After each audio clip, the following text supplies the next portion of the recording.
ইসরাঈল খুলেন 14 নম্বর আয়াত আল্লাহ রাব্বুল আলামিন বলছেন ইকরা কিতাবাকা কাফা বিনাফসিকা আল-ইয়াওমা আলাইকা হাসিবা পড়ো তোমার কিতাব, তোমার হিসাবের জন্য তুমি আজকে নিজেই যথেষ্ট। তুমি দুনিয়াতে কি করেছো না করেছো সব কিছুই লিপিবদ্ধ করা হয়েছে এই কিতাবের ভিতরে। সূরা কাফের ভিতরে আল্লাহ রাব্বুল আলামিন বললেন ওয়াউযিআল কিতাবু ফাতারাল মুজরিমিনা মুশফিকিনা মিম্মা ফীহি ويقولون يا ويلتنا ما لهذا الكتاب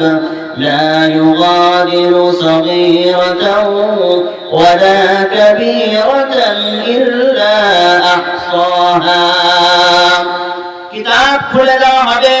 মানুষ আতঙ্কে থাকবে আর বলবে মালি হাযাল কিতাব, এটা আবার কেমন কিতাব, লা ইউগাদিরু সগীরাতান ওয়ালা কাবীরাতান ইল্লা আহসাহা, এই কিতাবের ভিতরে ছোট বড়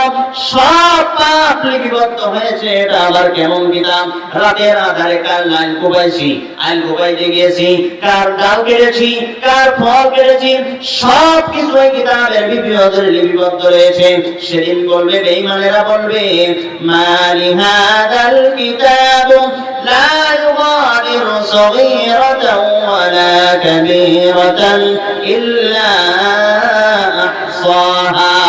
এটা আবার কেমন কিতাব যার ভিতরে সব কিছু লিপিবদ্ধ হয়েছে, ছোট বড় সব কিছু দেখা যাবে সেদিন। ফামান ইয়ামাল মিসকালা যাররাতিন খায়রান ইয়ারা ওয়া মান ইয়ামাল মিসকালা যাররাতিন শাররান ইয়ারা, সেদিন কিয়ামতের ময়দানে সব কিছু সে দেখতে পাবে, যারা পরিমাণ ভালো কাজ হোক যারা পরিমাণ মন্দ কাজ হোক সব কিছু সেদিন দেখতে পাবে। একটা কথা চিন্তা করে দেখেন, দুনিয়াতে যদি আজকে আপনি বিপদে পড়েন, আপনার বাবা ছুটে আসবে, আপনার চাচারা ছুটে আসবে, এলাকাবাসী ছুটে আসবে, কিন্তু কিয়ামতের ময়দানে বাবা যখন দেখবে সন্তান আমার দিকে আসতেছে, সূরা আবাসার ভিতরে রয়েছে আল্লাহ রাব্বুল আলামিন বলছেন সন্তান তার বাবাকে চিনবে না, বাবা তার সন্তানকে চিনবে না, স্বামী তার স্ত্রীকে চিনবে না, স্ত্রী তার স্বামীকে চিনবে না, সবাই যার যার দিকে পলায়ন করবে। আজকে যদি আপনি